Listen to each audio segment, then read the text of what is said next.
오늘 말씀의 제목은 예수님의 제자 훈련은 실패한 것처럼 보이지만입니다.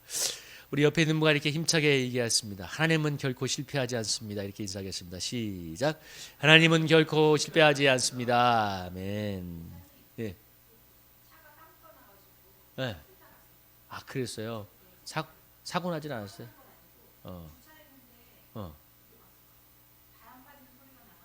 아, 아이고.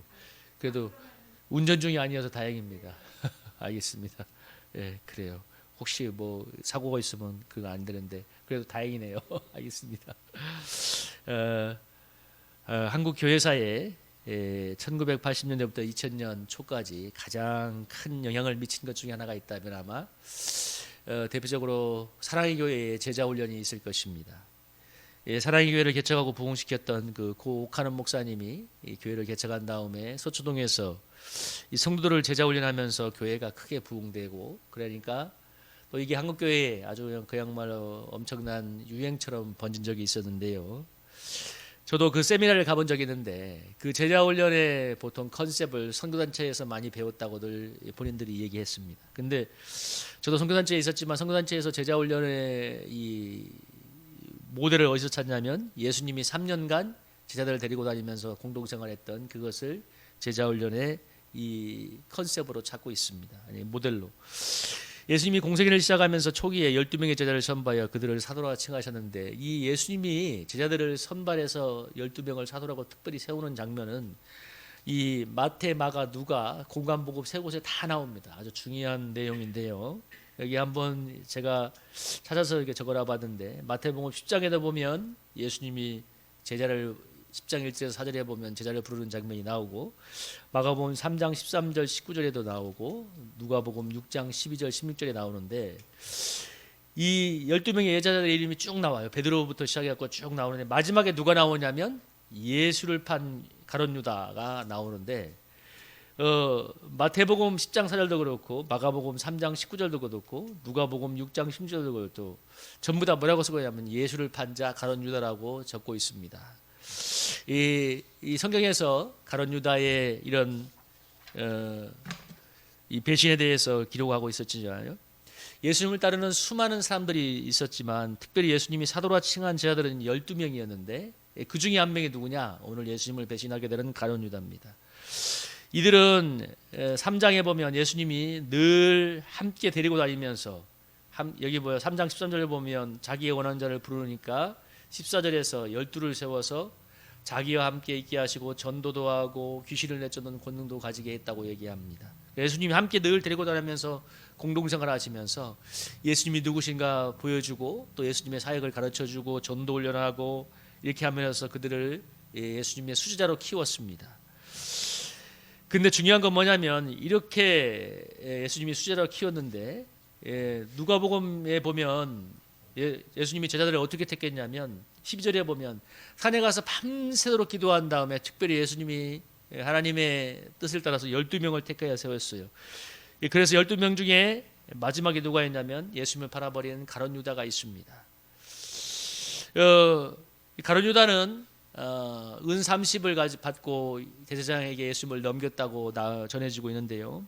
전승에 따르면 이 가룟 유다가 당시 로마의 식민지하에서 이 해방을 부르던 그런 열심당의 중요한 멤버였다고 하는데, 그 예수님을 따라다니는 이유가 예수님을 따라다니면 예수님이 로마의 식민 치하에서 이 이스라엘을 구원해 줄 거라고 기대했는 그런 정치적인 메시아를 기대했는데 마지막까지 따라가 보니까 그게 아니어서 예수님을 배신했다는 얘기도 나옵니다.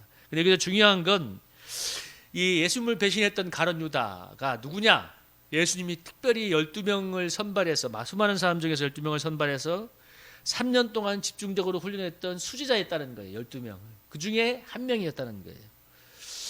물론 뭐 예수님을 배신한 게 제자들만 있었던 게 아니라 예수님이 십자가 사건 때 나머지 11명의 제자도 다 도망갔고, 여러분이 잘 알고 있는 베드로는 예수님을 뭐라고 얘기했습니까? 계집종 앞에서 자꾸 네가 예수님의 제자라고 얘기하니까 베드로가 뭐라고 얘기하냐면 정말 저주까지 하고 맹세까지 하면서 예수님을 부인하는 그런 일을 했습니다. 그래서 예수님이 십자가의 죽음을 당하실 때, 십자가에 달릴 때 다 도망을 갔어요. 그래서 이 성경을 읽어보면 예수님의 십자가 사건 때 아무도 없는 게 나오는데 누가복음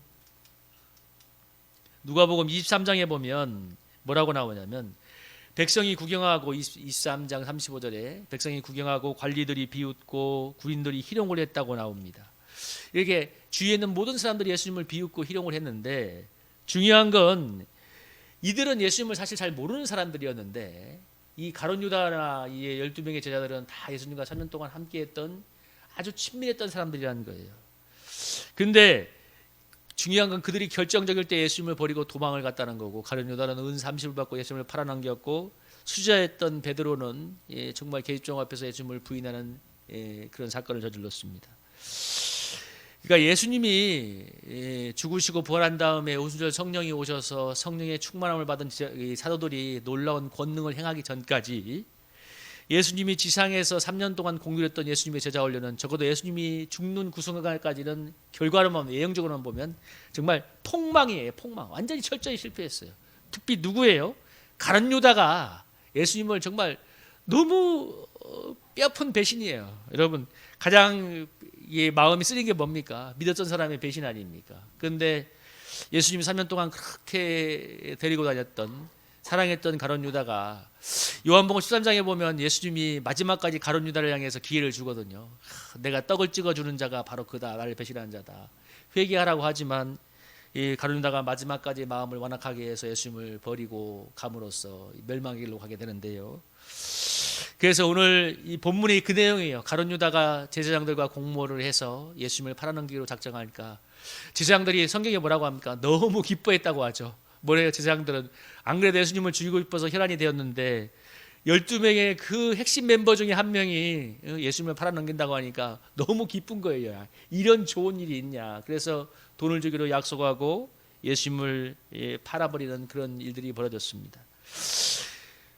오늘 성경을 읽어보면 예수님이 그 가룟 유다에 의해서 배신을 당하고 제사장들이 공모해서 예수님을 죽이려고 자꾸 다가오는 순간에 유월절을 준비하는 그런 장면이 나오는데 누가복음 22장 22절을 읽어보면 여러분 성경을 한번 찾아보시게. 누가복음 22장 22절 그 22장 21절부터 22절까지 우리 한번 찾아서 한번 읽어볼까요? 시작.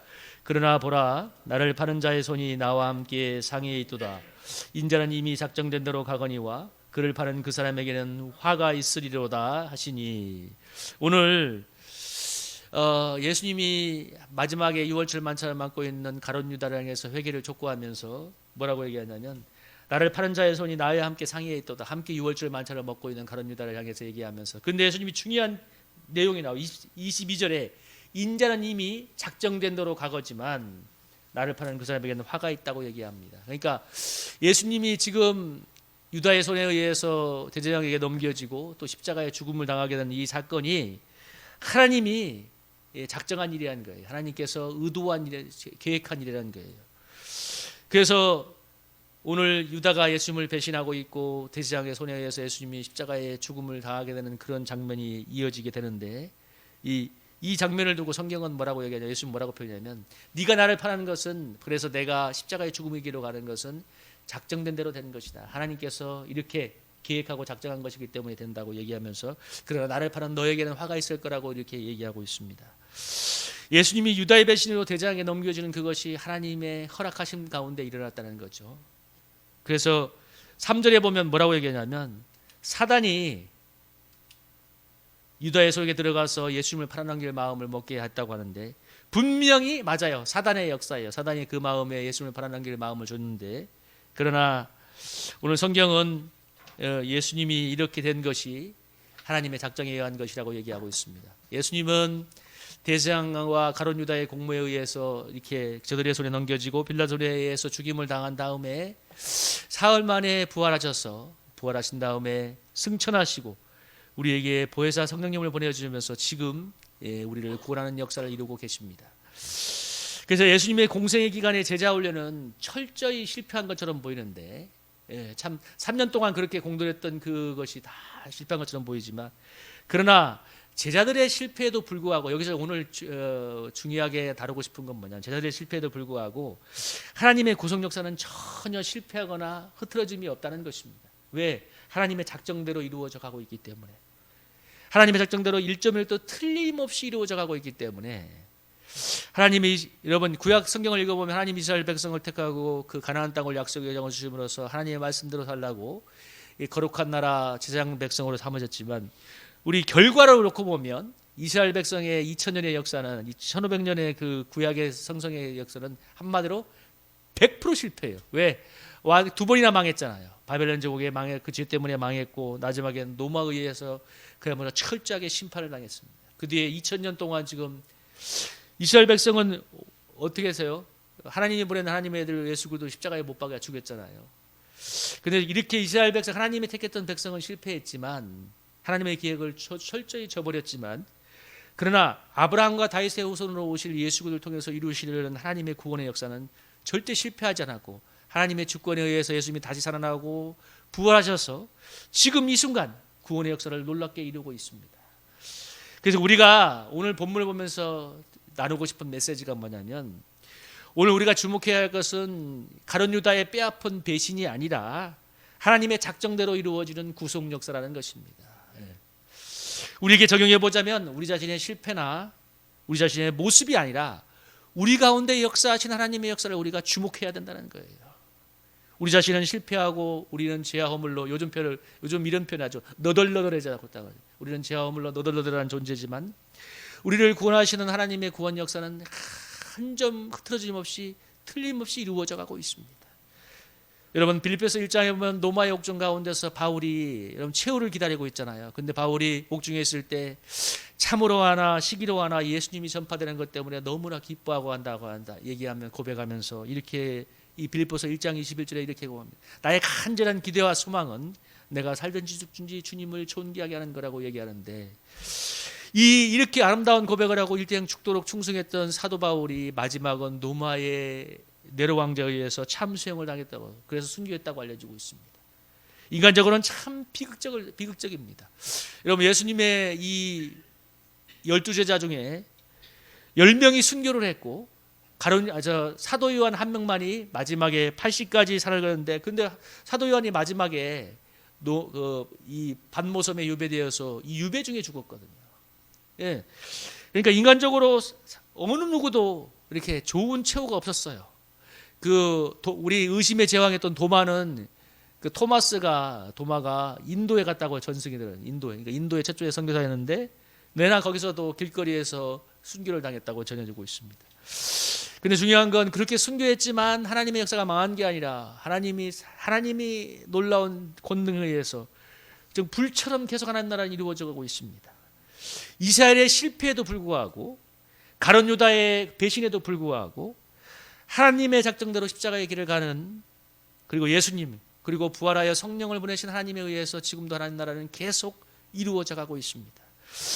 우리가 이 일을 통해서 오늘 정말 깊이 마음속에 새겨야 될 사실은, 여러분 하나님 나라는 인간의 어떠함에 전혀 영향을 받지 않는다는 것입니다. 이게 중요해요. 어떠한 영향도 받지 않아요. 그래서 여러분 저도 많이 요즘 회개하는 건데, 내가 어떠한 것 때문에 하나님 나라가 전혀가 영향을 받지 않아요. 내가 기도 좀 못해서 뭐 좀 잘해서 아니에요. 우리의 모습과는 사실 아무런 관련이 없습니다. 내가 가진 게 많다, 능력이 있다 적다, 성공했다 실패했다, 죄가 많다 적다, 사실 아무런 관련이 없습니다. 왜? 하나님 나라 하나님의 전적인 주권으로 이루어져 가고 있기 때문입니다. 여러분 오늘 예수님이, 여러분 왜 가룟 유다가 유월절 직전에 배신할 마음이 사탄에 의해서 들어갔을까? 시점도 중요한 거예요. 왜? 예수님이 유월절 어린 양이 되셔야 되는 거기 때문에 배신하고 싶은 마음도 그 순간에 하나님이 허락하신 거예요. 사탄에게 들어갈 수 있도록 허락해 주신 거예요. 그러니까 그 가장 절묘한 타이밍에 배신이 이루어지고 제사장에 의해서 체포된 것입니다. 그 많은 시간들이 있었는데 제사장들이 어떻게 하지 못했잖아요. 그런데 유월절 그 순간이 오니까 예수님을 체포작전에 들어갑니다. 왜? 가룟 유다가 배신할 마음이 그때 들어와서 예수님을 팔아넘기니까. 그래서 우리가 하나님이 하시는 역사를 집중해서 조명해야 되는데, 그래서 가장 중요한 게 우리 자신의 모습이나 행위보다도 하나님을 바라보는 믿음입니다. 믿음으로 하나님 나라를 붙드는 것이 가장 중요한 것입니다.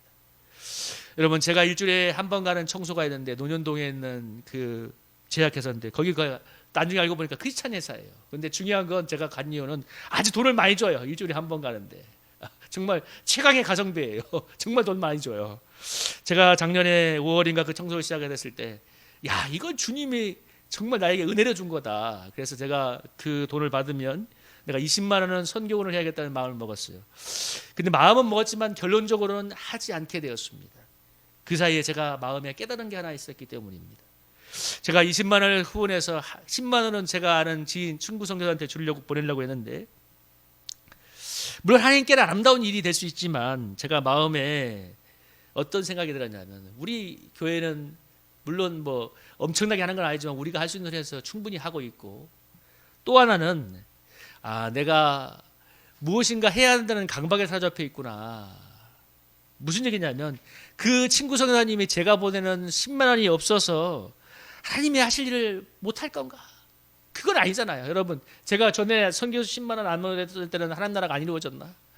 물론 보내면 은혜는 되겠고 힘은 될 수 있겠지만, 내가 보내지 않는다고 해도 하나님이 하시는 역사는 이루어질 거라는 마음이었고, 더 결정적인 깨달음은 무엇인지 아십니까? 하나님이 당신의 전적인 주권과 권능으로 이루신 하나님의 역사를 나의 작은 헌신의 의로 대신하려는 마음이 있다는 것 때문에 그만하게 되었습니다. 그게 참 정말 교만한 것이라는 것을 느끼게 되었습니다. 여러분, 우리가 마태복음 6장 3절 잘 알잖아요. 먼저 그의 나라와 그의 의를 구하라. 그리하면 이 모든 것을 더하시리라. 근데 우리가 그의 나라를 구하라는 말은 잘 들어오는데 그의 의를 구하라는 말은 잘 안 들어오잖아요.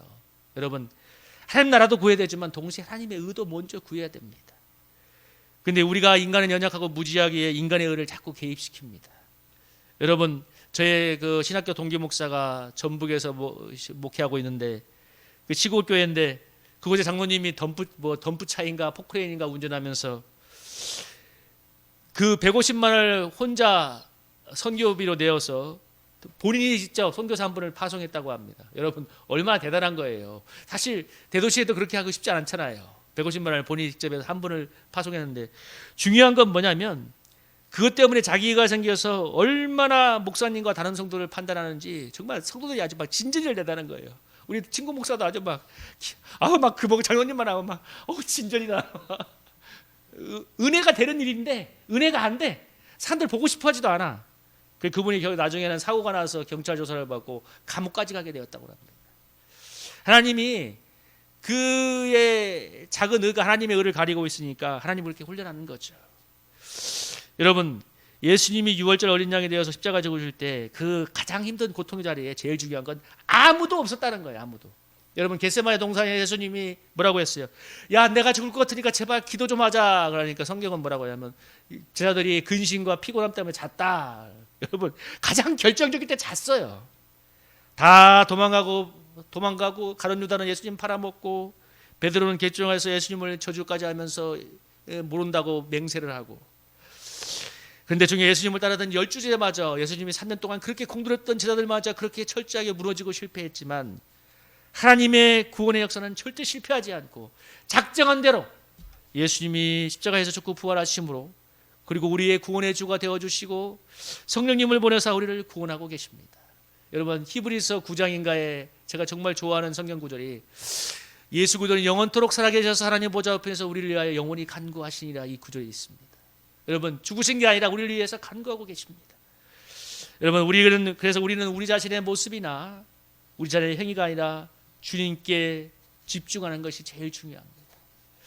제가 여기서 일하기 전에 그나마 제가 일을 하기 전에 자랑하던 게 뭐냐면 기도하는 거, 금식하는 거 이런 거였는데, 이제는 피곤해서 기도할 시간도 많이 없고 금식은 됐어요, 주님.